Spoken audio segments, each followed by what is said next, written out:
Good evening, everyone, and welcome to another episode of A Closer Look. I'm Aravina Apia. Thanks so much for tuning in. In part one of our Back to School series, we were there to see the system reset for the first day of school. Tonight, we're asking, what comes next? Beyond the classrooms, the real measure of education is in the opportunities that it can create. What does that look like, and who gets access to those opportunities? These are the kinds of questions we're tackling tonight, so stay tuned because a new episode of A Closer Look returns right after this.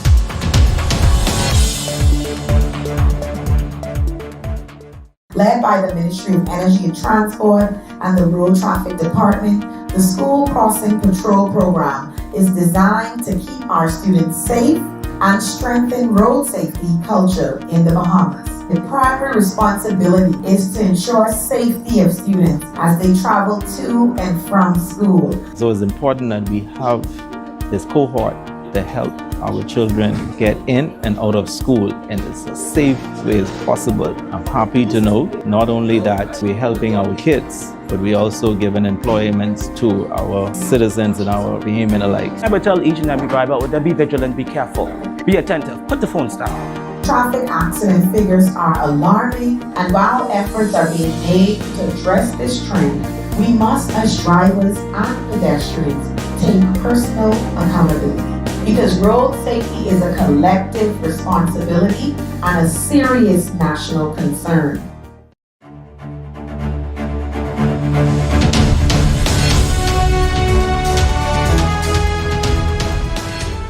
Scholarships remain one of the clearest measures of access to higher education in this country. For students, they mean the chance to step into opportunities that might otherwise feel out of reach. They also signal what kind of talent the nation values and how serious we are about keeping that talent engaged here at home.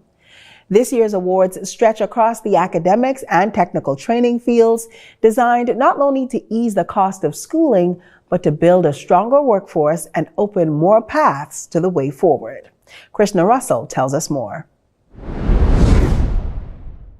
In case you didn't know, the Bahamas government is the largest supplier of scholarships for Bahamians. And as officials at the Education Loan Authority told us, the possibilities are endless. Millions of dollars are provided each year by the Education Loan Division to give Bahamians access to higher learning. Shalene Burrows, head of the Scholarship and Education Loan Division, is urging those interested to consider both academic and technical scholarships available. She says, research early, thoroughly, and carefully to ensure approval. We award scholarships for persons to pursue areas of national priority with the expectation that these Bahamians will come back to the Bahamas and fill the employment and skills gap. The $14 million earmarked for scholarships is not just about obtaining a degree. According to Robin Lines, chairwoman of the National Scholarship Advisory Committee, the scholarships are aligned with the nation's priority areas. We're trying to educate Bahamians to come back home and build a better Bahamas. So this balancing act of ensuring that we can assess as best we can the likelihood of return to the country and see those who have such strong ties to the community that they're likely to come back and make that contribution. Ms. Lyons said the goal is to ensure Bahamians can compete everywhere the world over. $14 million per year is earmarked specifically for the educational assistance of our people to pursue areas that may be lacking in country and to provide them an opportunity to study in the US, in Canada, in England, even online studies locally here as well. Duron Smith, 2019's All Bahamas Merit Scholar, said receiving the assistance was the only way he was able to complete his studies abroad. Any and everyone can apply and should apply so that the best and brightest does get the opportunities they deserve. If you are a student looking to apply, the online application portal opens each year on December 1st, and the submission deadline is March 31st. You can also check out scholarshipsbahamas.com. For a closer look, I'm Krishna Russell. Back to you on the desk. Thanks so much, Krishna. The Bahamas Technical and Vocational Institute is where education meets the economy head on. From construction and technology to renewable energy and design, it's helping to shape the workforce that the country needs right now. For students, it's not just the theory, but it's the skills that also pay off in the job market. And for the nation, it's the test of whether or not technical training can keep pace with the demand. April Sands tells us more in this upcoming report. April? It's the start of the 2025-2026 academic school year for the Bahamas Technical and Vocational Institute. This year, BTVI welcomes its largest batch of students yet. And the president of BTVI, Dr. Linda Davis, says the expansion is just the beginning of more good news to come. 1,448 students, 992 of whom are in New Providence, and the remainder in Grand Bahama and the Family Islands. That growth comes as BTVI expands its accreditation, a move President Linda Davis says is key to giving students greater recognition at home and abroad.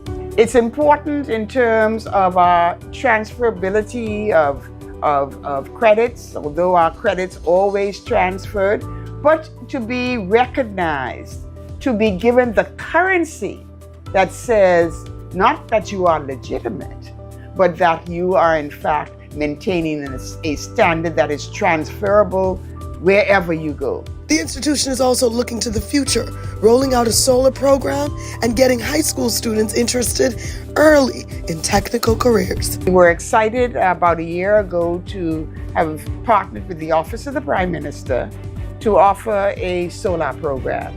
There were two programs. One that trained the trainer so that we built capacity so that BTVI going forward could offer the program.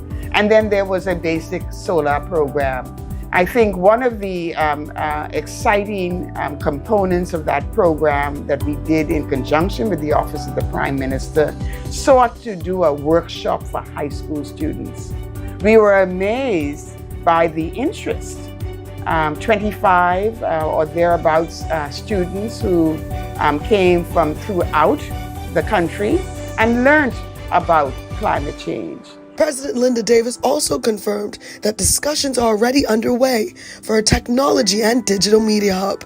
It's a sign that BTVI is not just preparing students for today's workforce, but for the industries of tomorrow. And with those recent developments to come and that are here with BTVI, students can look forward to a more robust academic school year. Reporting for A Closer Look, I'm April Sands.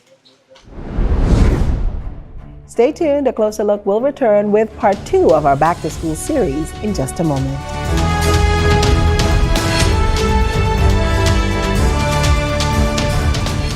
The Bahamas Polytechnic and Accreditation Training Hub is an institute of career and technical excellence. Our aspiration is that through having entered the Bahamas Polytechnic and Training Hub, students will leave prepared to either be entrepreneurs or prepared to enter the world of work. Each student has the opportunity to earn 6 credentials, professional certifications, in addition to their national examinations. Let's level up. Let's do it together. Bring them in. We'll get them trained. We'll get them out. Let's change the world starting here, starting soon. This is the National Youth Guard program designed to train young people to help the Bahama Islands in times of disaster. I decided to join to better serve my country as well as to better myself. We train the help in search and rescue, electrical, plumbing, and carpentry, and things that they can actually expand on in their careers. Young people who join the Youth Guard program discover a sense of identity, a sense of purpose, and a sense of patriotism. This program isn't about only the individuals, it is about the country.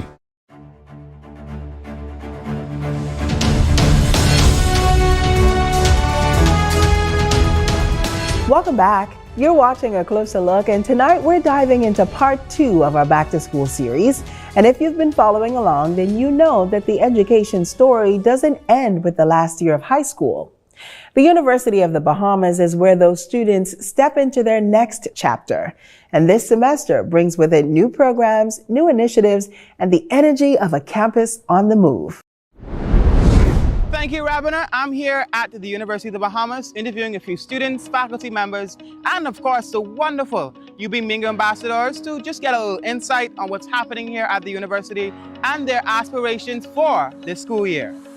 A new academic year has dawned at the University of the Bahamas, and with it comes a renewed sense of purpose and bold expectations. Helping to guide this transition are two of UB's student ambassadors, Jonathan McLean and Raylan Stewart, offering sound advice with these words.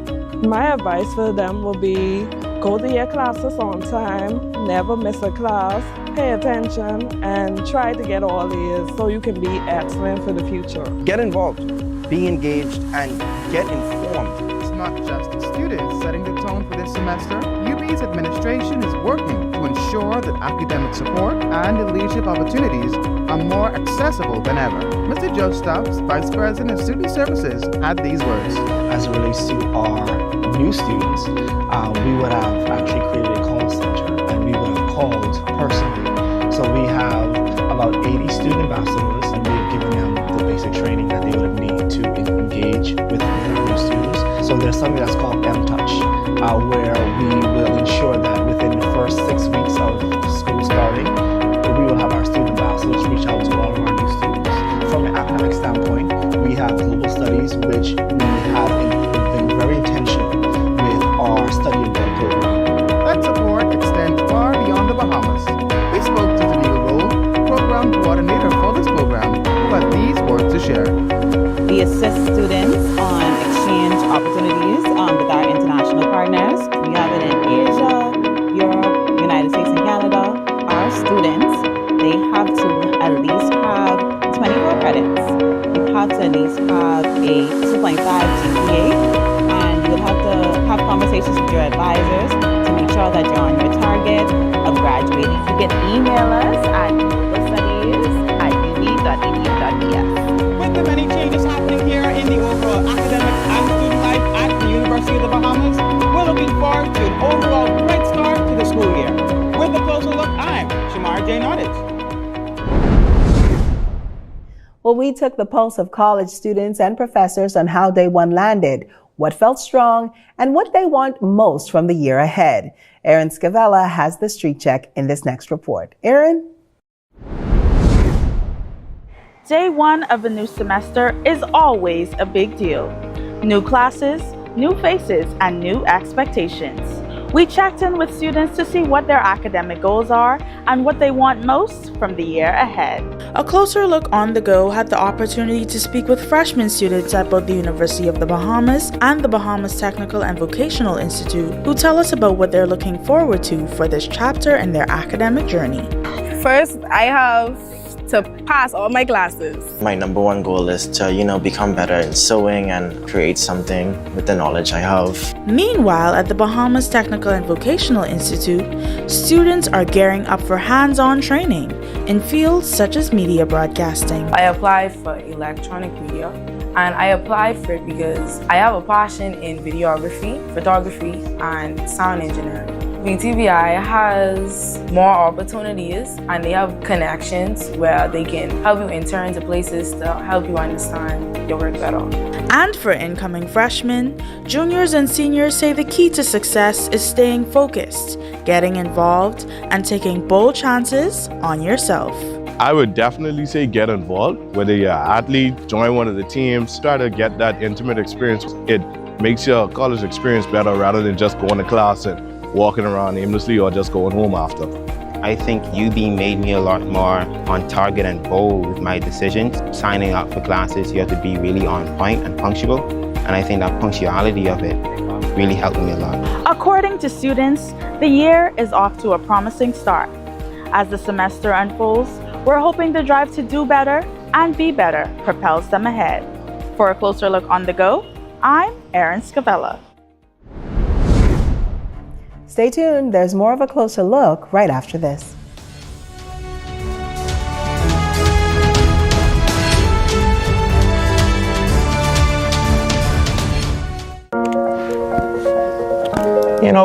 I want to make people laugh and cry. You soon can be at CAPAS, the Bahamas School for the Creative and Performing Arts. I want to be creative. I want to do hair and makeup for movies. I want to make those big sets for the stage. I want to make radio dramas and podcasts. I want to be a dancer. Singing, dancing. You can learn them all at Campus, the new school for the creative and performing arts. Lights, sound, camera, action. Writing, singing, dancing. You can learn them all at Campus, the new school for the creative and performing arts. I really want to be an animator. I want to be famous! Go online to register your interest, have your say, and learn more about Campus, the school for the creative and performing arts. I want to be a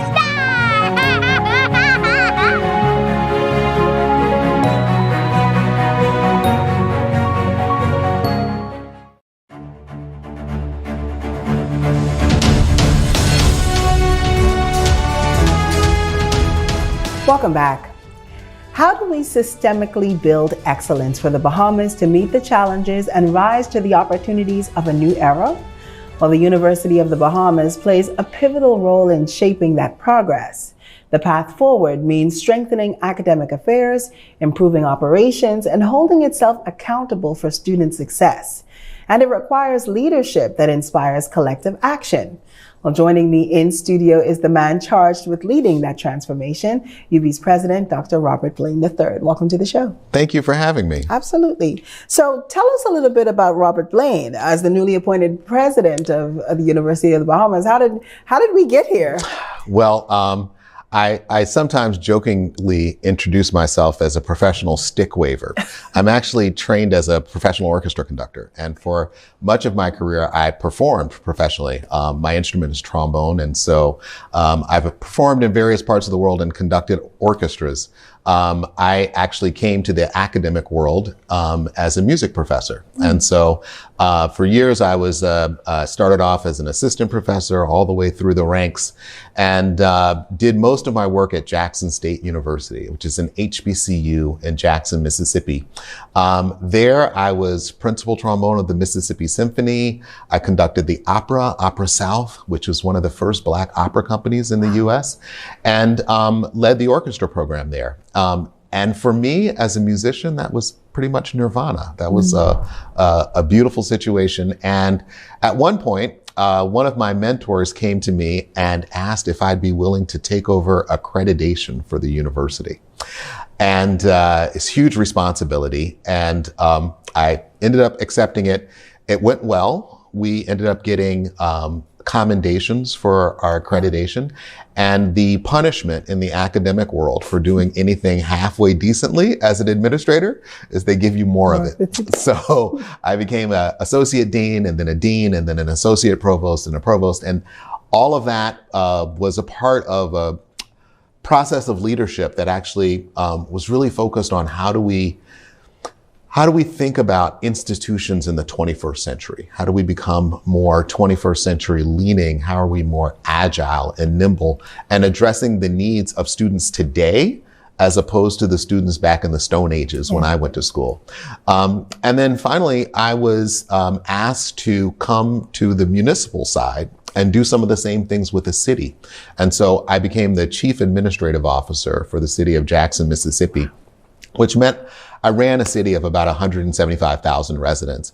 And we built, the mayor and I, his name is Chokwe Lumumba, we built a plan that we called an economic model of human dignity, really thinking about how we leverage municipal government and the funds of municipalities to focus on the fundamental dignity of every single citizen in the city of Jackson. And this was really about what does quality of life look like and what does that mean?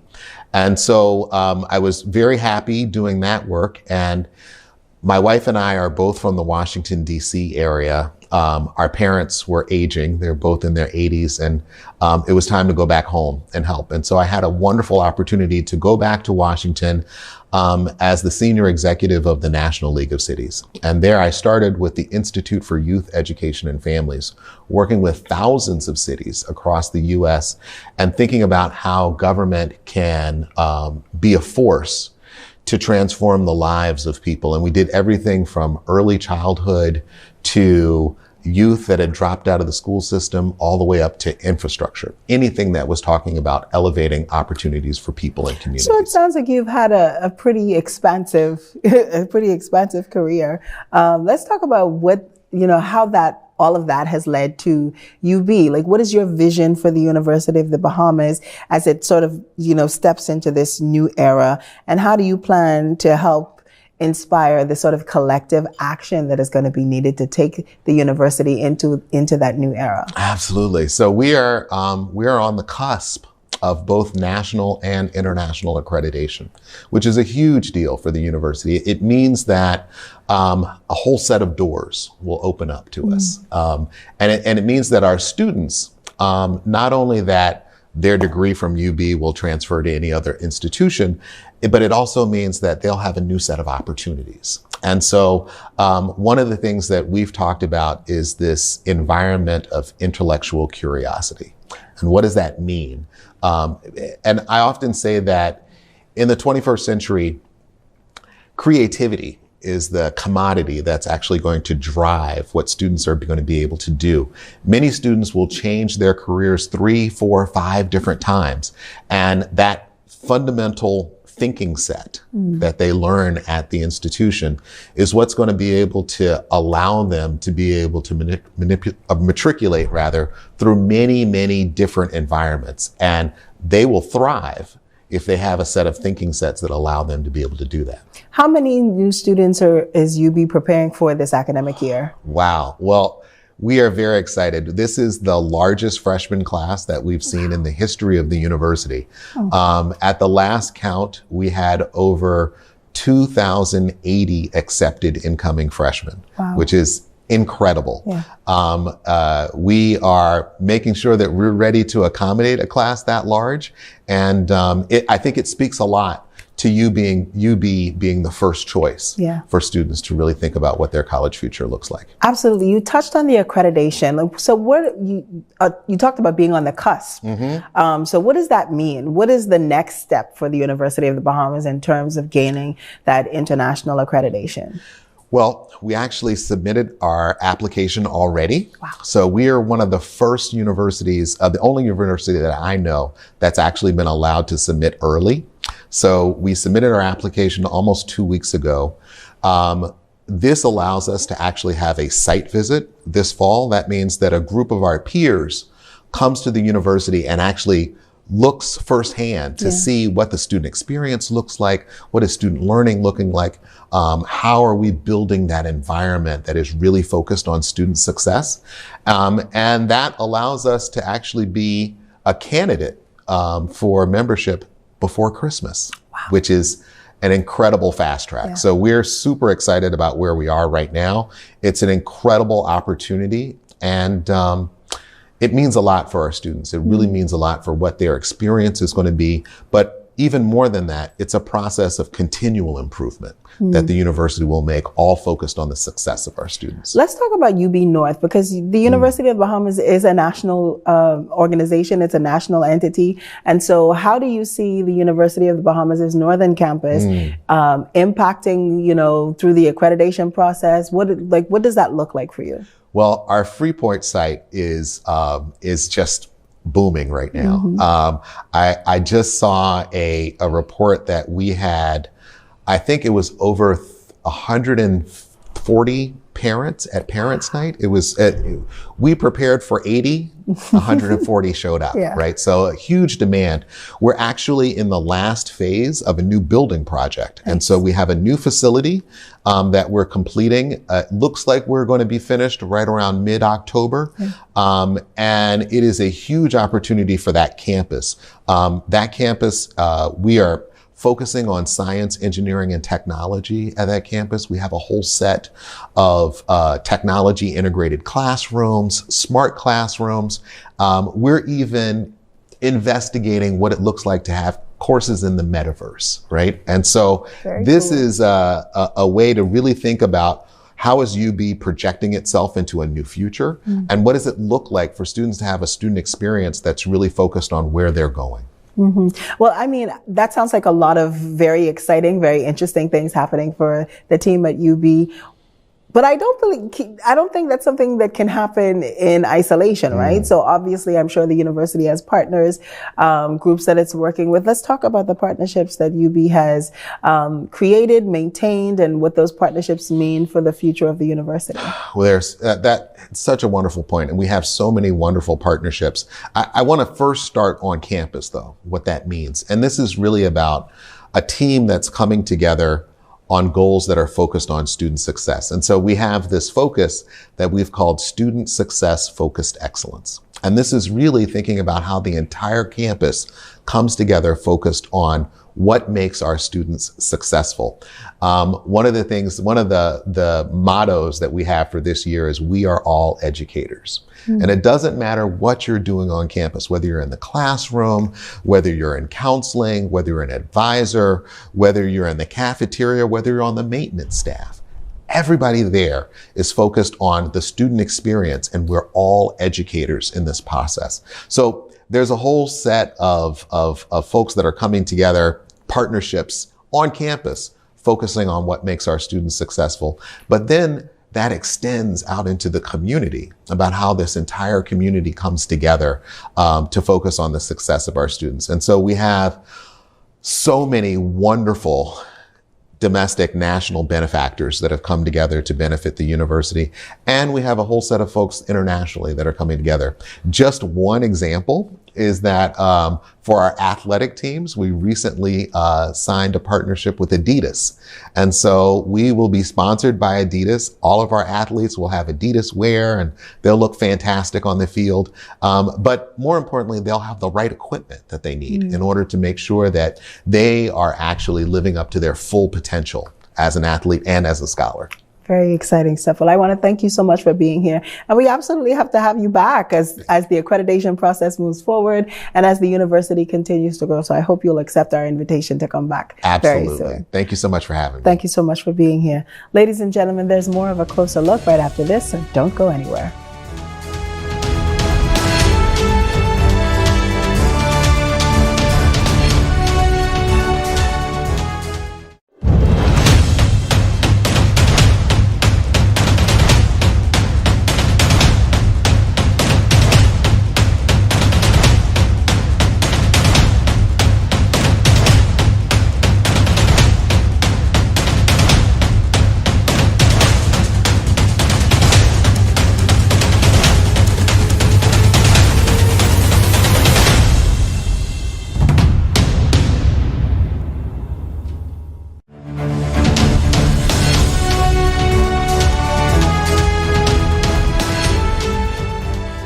Over the past 2 weeks, we've explored how education in the Bahamas is being reshaped.